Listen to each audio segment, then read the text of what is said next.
안녕하세요. 자, 오늘은 101회 전산회계 2급, 전산회계 2급 이론서부터 문제풀이를 한번 시작해 보도록 하겠습니다. 자, 101회 시험 문제는 뭐 어렵지는 않았다라고 생각이 들고요. 자, 1번서부터 차근차근 하나씩 일단 살펴보도록 하겠습니다. 자, 문제 1번. 문제 1번은 다음 중 회계상 현금으로 처리하는 것은 이렇게 물어봤어요. 그럼 우리가 현금이다라고 하는 거에 우리가 아주 중요한 것 중에 하나는 현금은 삐리리 수표들을 모두 다 현금이라고 처리를 하면 된다. 뭐만 빼고 당정 발행 당좌 수표를 제외한 나머지 수표들은 일단 다 현금에 해당하고, 그리고 이제 현금에 우리가 알아두셔야지 될 건 통화 대용증권이라고 하는 거예요.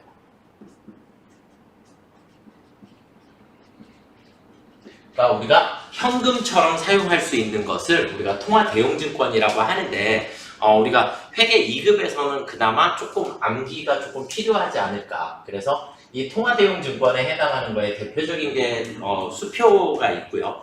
그 다음에 우편한 증서.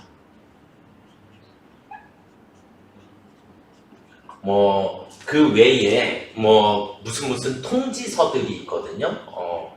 통지서, 배당금 지급 통지서, 국고송금 통지서, 이런 통지서들 같은 것들이 몇 가지가 있고요. 그래서 얘네들 자세히까지는 아니어도 기본적으로 이 정도는 암기를 하셔야지 된다라고 생각이 들고요.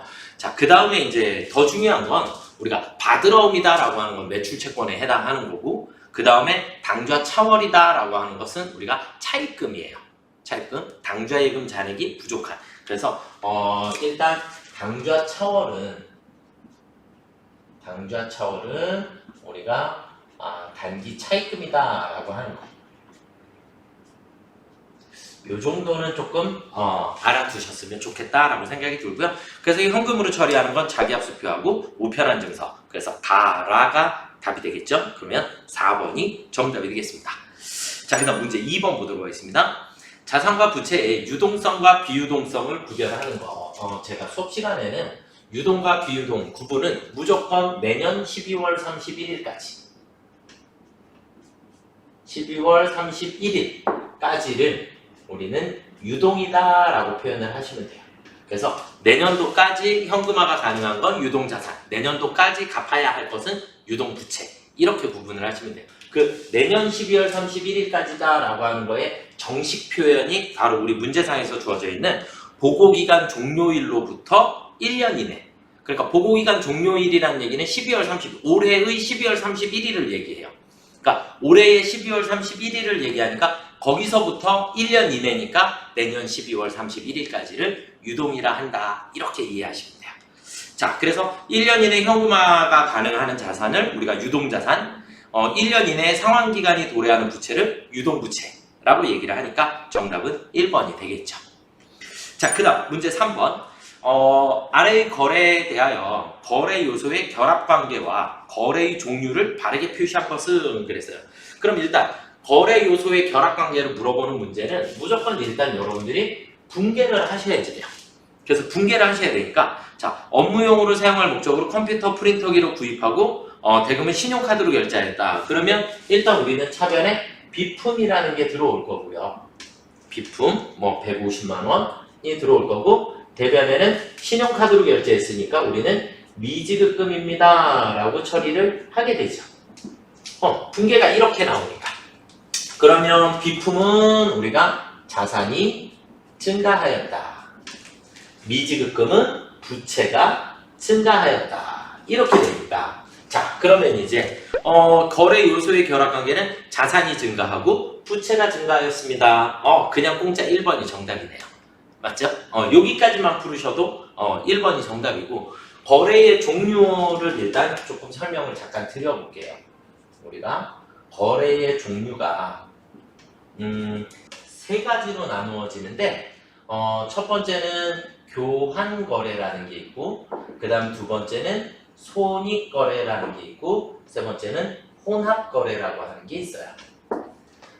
이렇게 거래 종류는 우리가 세 가지로 나눠주게 되는데, 교환 거래라는 것은, 교환 거래는 차변과 대변에 모두 자산부채 자본으로 이루어져 있는 분계예요. 다시 바꾸면 교환 거래는 분계에서 수익과 비용이 없는 거래예요. 수익과 비용이 없는 거래를 우리가 교환 거래다라고 얘기해요. 그럼 이 얘기는 다시 바꾸면 뭐로만 구성되어 있다? 자산, 부채, 자본으로만 구성되어 있는 거래이다. 그래서 자산과 부채로만 구성되어 있으니까 교환 거래다라고 얘기를 하는 거고요. 손익 거래는 중요한 게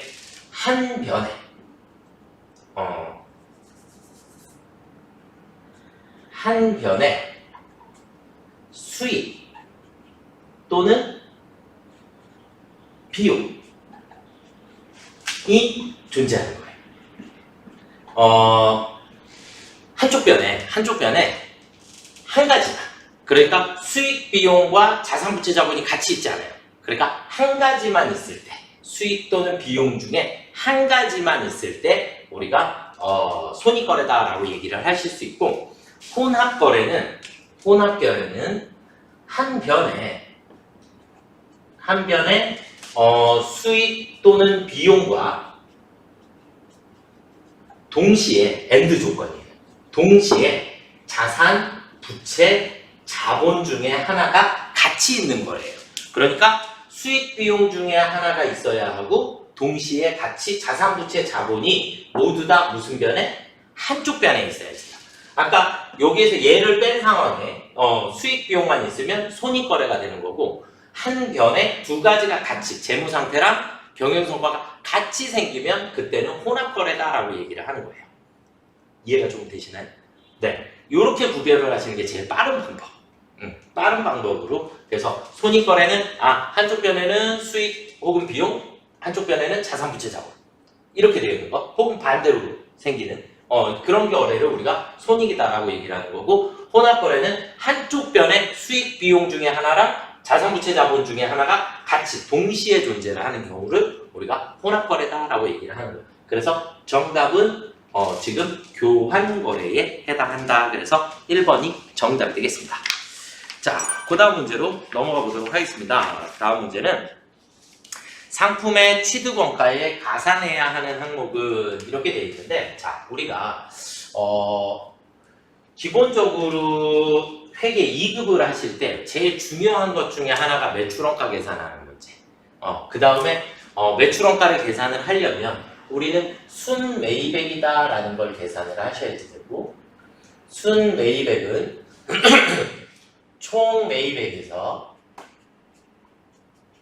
총매입액 마이너스 매입 환출, 매입 NB, 매입 할인을 뺀 상태를 우리가 순매입액이다라고 얘기를 하고, 우리는 항상 순매입액을 가지고 모든 계산을 다 할 거예요. 그러다 보니까 총매입액, 순매입액을 계산하려면 당연히 환출, NB, 할인은 무조건 뭐 해야 된다? 원가에서 차감하게 된다. 그래서 총매입액에서 마이너스 해야 한다. 근데 취득원가에 가산한다 그랬으니까 총매입액에 우리는 플러스 해야 되는 거. 모든 자산 구입 시 재비용 및 수수료는 원가에 포함하도록 된다. 그러니까 재비용은 여러 가지 각종 비용들을 우리가 재비용이라 하는 거고, 구입할 때 들어가는 수수료 혹은 운임 이런 것들을 다 재비용이라고 할 수 있어요. 이런 것들은 모두 다 원가에 포함하게 된다. 4번 보기에 보시면 일단 정답은 4번이 되겠죠. 상품을 수입함에 따른 관세. 그러니까 수입이라는 것은 외국에서 국내로 물건을 사오는데 세관에서 여기다가 관세를 매기는 거예요. 그러니까 그 물건값에 세금을 더 추가를 시킨 거죠. 결국 저는 물건을 더 비싸게 산 셈이 되기 때문에 관세 등 재비용은 원가에 포함시켜야 한다. 그래서 4번이 정답이 되겠습니다. 자, 그 다음 문제 5번을 보도록 하겠습니다. 문제 5번은 일단 문제를 잘 읽으셔야 돼요. 문제를. 그래서 누락분을 반영한 수정 후의 당기순이익은 얼마인가? 그러니까 우리가 주어져 있는 건 수정 전의 당기순이익. 수정 전의 당기순이익이 100만 원이래요. 100만 원이고, 그리고 이 이후에 이제 거래가 이렇게 두 건이 또 새롭게 발견된 거예요. 그럼 이 두 건을 반영한 이후에는 우리가 당기순이익이 얼마가 되겠냐라고 질문을 하는 거고, 그러면 이자 비용의 기간 경과분 반영 누락, 이자 비용의 경과분, 우리는 이걸 하기 위해서 또 뭐가 필요하냐면 성급 선수 미수 미지급이라는 게 필요해요. 그래서 성급 선수는 우리가 돈 거래는 올해 했는데 그 효과가 내년으로 넘어가는 거, 여기 밑에 쯤에다가 한번 써볼까요? 여기다가 선급 선수 미수 미지급, 이렇게 네 가지의 거래를 우리가 손익의 이연과 예상이라고 얘기를 하는데, 선급 선수는 우리가 돈 거래를 미리 했어요. 돈 거래를 했는데 그 효과가 차기분까지 영향을 미치는 거예요. 그 효과가. 그리고 미수 미지급은 올해 거래는 생겼는데 돈 거래를 아직 하지 않은 상태예요. 돈을 주거나 받거나를 하지 않은 상태. 당연히 단기분이 되겠죠. 이렇게 일단 보시면 될 것 같고요. 자, 그러면 우리가 이자 비용의 기간 경과분이 반영이 누락됐대요. 그럼 기간이 경과됐다. 차기분을 우리가 미경과분이다 라고 얘기를 하는 거고, 그 다음에 단기분은 경과분이다 라고, 기간이 지나갔다 이런 뜻이에요. 그러니까 지금 현재는 이자 비용이 기간이 경과되었다 라는 얘기는 이자의 미지급 상태가 발생을 하게 되었다, 이런 뜻이나요? 미지급이다 라고 하는 것은 차변에 비용이 발생을 하게 되니까, 단기순이익에서 추가로 더 마이너스가 필요하다. 마이너스가 얼마가? 2만원만큼.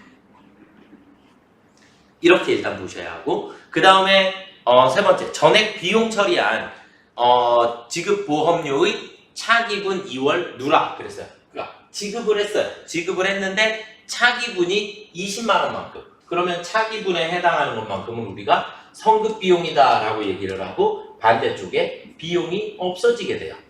그럼 비용이 줄었다는 얘기는 내 당기순이익이 늘어나게 된다. 그래서 결국은 성급은 비용이 줄어들었으니까 우리는 여기에 플러스 얼마를 해주셔야 된다? 20만원을 해주셔야 한다. 그럼 결국 수정 후의 당기순이익은 118만원이 나오겠네요. 네, 이렇게 되고 앞으로 회계 공부를 조금 많이 계속 하시려면 이 손익의 이연과 예상에 대한 개념을 조금 잘 이해를 하셔야 합니다. 얘를 잘 이해를 하셔야 되고, 이 부분은 저희 유튜브 채널에 다른 영상들을 조금 확인을 조금 부탁드리도록 하겠습니다. 자, 그 다음으로 넘어가 보도록 하겠습니다. 문제 6번. 대손상각비로 계상할 금액은 얼마인가 그랬어요. 자, 그럼 문제 6번은 우리가 대손 처리하게 되면, 대손은 우리가 1순위 대손 충당금, 2순위 대손 상각비. 자, 그러면 우리는 충당금 잔액이 5만원이 있었는데 매출 채권 20만원이 발생하였다. 그러면 외상매출금이든 뭐 매출 채권이니까 외상매출금이나 받으러 오면 없어졌다. 얼마가? 20만원. 그런데 우리는 대손 충당금이 얼마가 있더라? 5만원이 있더라. 그럼 나머지는 우리가 뭐라 해요? 대손 상각비라고 처리를 해주시면 되겠죠? 대손 상각비 15만원이 됩니다. 그래서 정답은 3번이 되겠네요. 이해되시죠?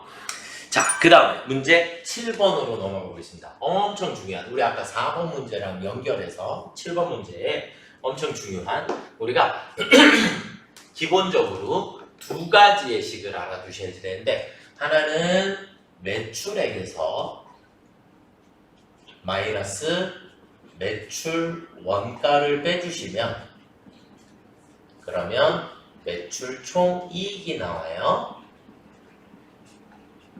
그리고 이 매출 원가를 계산하기 위해서 매출 원가는 우리가 기초상품 재고액 플러스 순 매입액 마이너스 기말 상품 재고액을 빼주시면 양쪽의 합은 무조건 같아야 하고, 여기서 우리는 매출 원가를 계산을 하시게 돼요.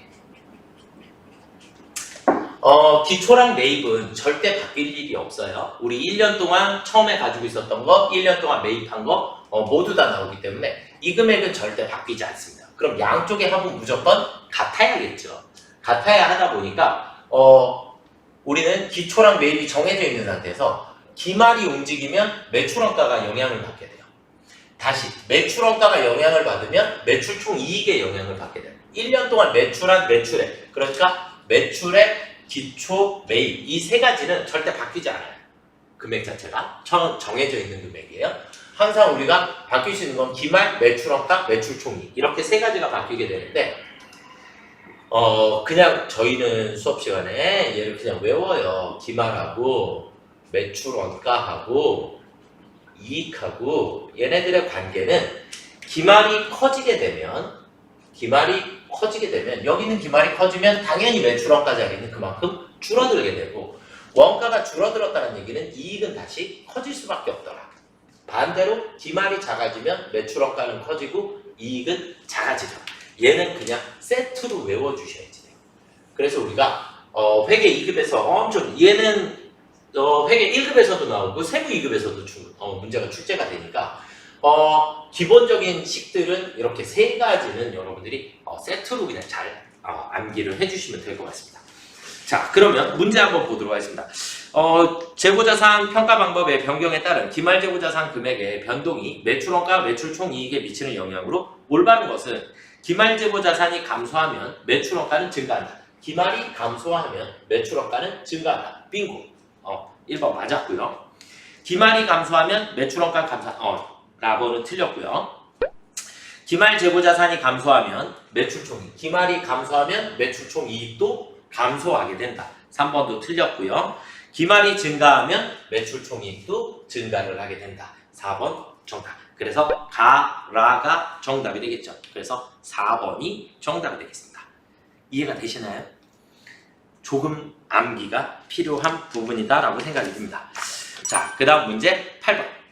유형자산의 취득원가에 가산하는 항목이 아닌 것은 우리 아까 이거는 앞에 4번 문제랑 똑같아요. 그래서 매입 할인이나 애누리는 무조건 마이너스 시켜야지 되는 부분이다. 그래서 2번이 일단 정답이고 모든 자산 구입 시 재비용 및 수수료는 원가에 포함한다. 누구만 빼고 단기 매매 증권만 제외하고 나머지는 모두 원가에 포함하도록 되어 있습니다. 그래서 정답은 2번이 되겠고요. 자, 문제 9번. 다음 거래에 대한 회계 처리 시 차변 계정 과목으로 옳은 것은 그랬어요. 에어컨을 처분하고 대금은 보통예금 계좌로 이체받았다. 그러면 차변에 보통예금이 들어오고 대변에 비품이 나가겠죠? 차변 계정 과목 물어봤으니까 보통예금이 정답이 되겠죠. 그래서 2번이 정답이 되겠습니다. 자, 그 다음 문제 10번. 다음은 무형자산의 조건이다. 이에 해당하는 것으로 가장 옳은 것은 그러니까 지금 이 박스 안에 있는 내용은 무형자산이 되기 위한 요건이에요. 물리적 실체가 없지만 식별이 가능해야 한다. 우리 장부에 기록할 수 있어야 한다. 자원에 대한 통제가 가능해. 이것을 우리는 매각할 수도 있고 임대할 수도 있고 그런 부분들이 존재한다. 미래의 경제적 효익을 가지고 올 수 있는 비화폐성 자산. 이 세 가지 식별 가능성, 그 다음에 통제 가능성, 그 다음에 미래 경제적 효익. 이 세 가지가 무형자산의 정의예요. 요건. 그래서 세 가지를 모두 만족하는 것을 우리가 무형자산이다라고 얘기를 하는 거고 그리고 밑에 계정 과목들 중에 무형자산에 해당하는 건 2번 소프트웨어 하나밖에 없죠. 기계장치 차량 운반물은 우리 유형자산에 해당하고 바드러움은 당좌자산에 해당하니까 그래서 정답은 2번이 되겠고요. 자, 재무제표 작성 기준 중 유동성 배열법에 의한 재무제표 작성 시 다음 중 가장 나중에 배열되는 재무 계정 과목은 무엇인가 그랬는데 보기들이 다 부채만 나와 있으니까 우리가 부채는 크게 두 가지로 유동부채와 비유동부채로 나누어진다. 그래서 우리는 비유동부채를 외웠죠. 비유동부채 뭐뭐뭐 있더라? 사장퇴. 그래서 사채, 장기차입금, 퇴직급여 충당부채 이렇게 세 가지만 비유동부채더라. 그러니까 가장 나중에 적어져야 될 건 사채, 장기차입금, 퇴직급여 충당부채. 그러니까 1번이 정답이 되겠죠. 나머지는 다 유동부채고 사채만 비유동부채가 되겠습니다. 자, 그 다음 12번 보도록 하겠습니다. 다음 자료를 이용하여 외상무익금 기초잔액을 계산하면 얼마인가? 이건 이 앞전에 제가 102회에서도 좀 자세히 풀이를 해드렸고요. 오늘은 조금 짧게 설명을 드려보도록 하겠습니다. 우리가 12번 문제는 외상매입금 계정이고요.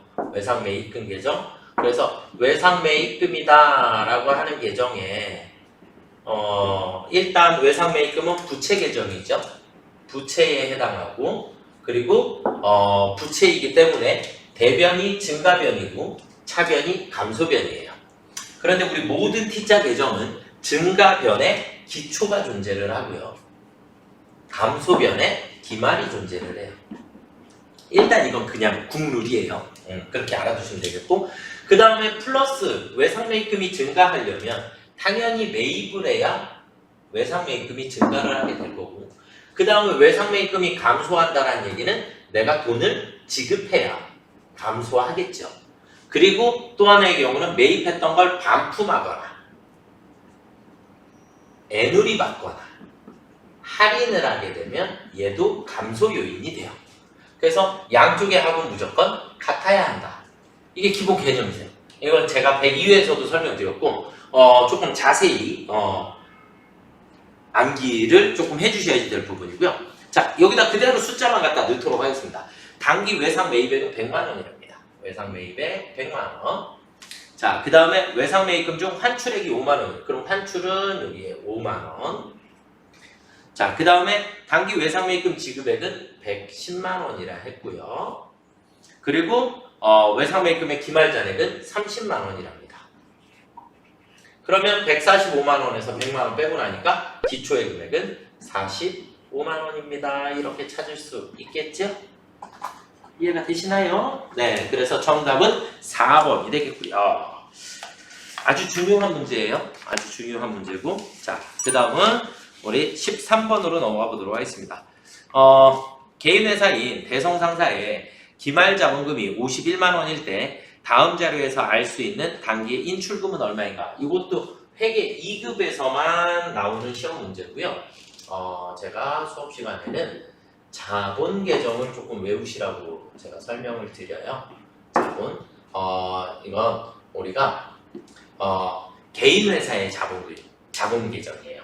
그래서 개인 회사의 자본은 일단 자본도 대변이 증가변이고 차변이 감소변이기 때문에 자본은 당연히 대변의 기초자본금, 그 다음에 차변의 기말자본금이 있어요.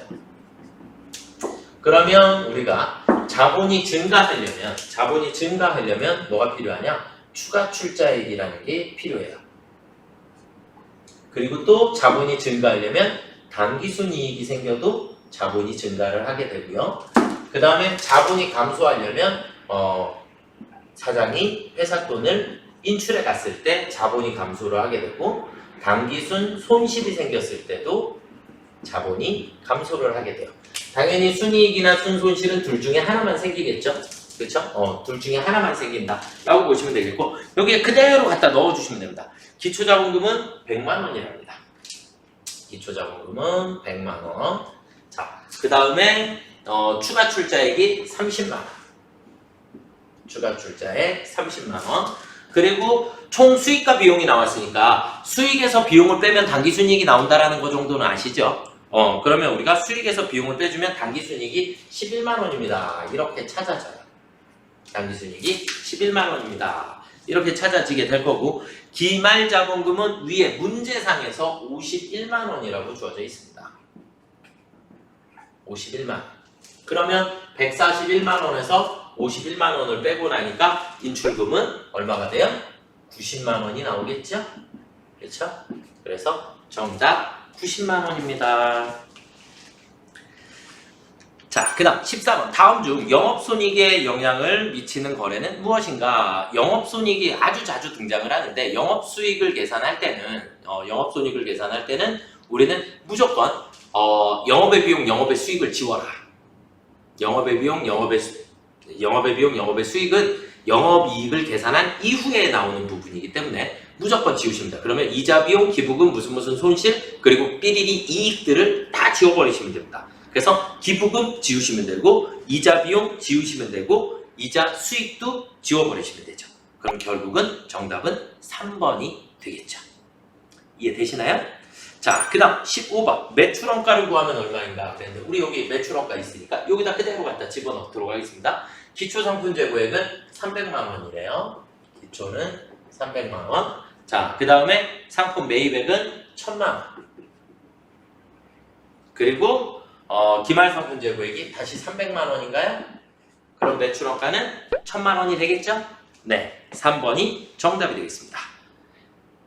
많이 맞으셨나요? 네. 조금 체크하시고 기본적으로 우리가 암기하셔야 될 부분들 중에 우리가 손익의 이연과 예상이라든지 아니면 우리 재고자산 관련된 문제들, 그다음 자본, 외상매입금 요 정도는 여러분들이 체크를 하시고 암기를 조금 해주셨으면 좋겠습니다. 네, 여기까지 이론 설명을 마치겠습니다.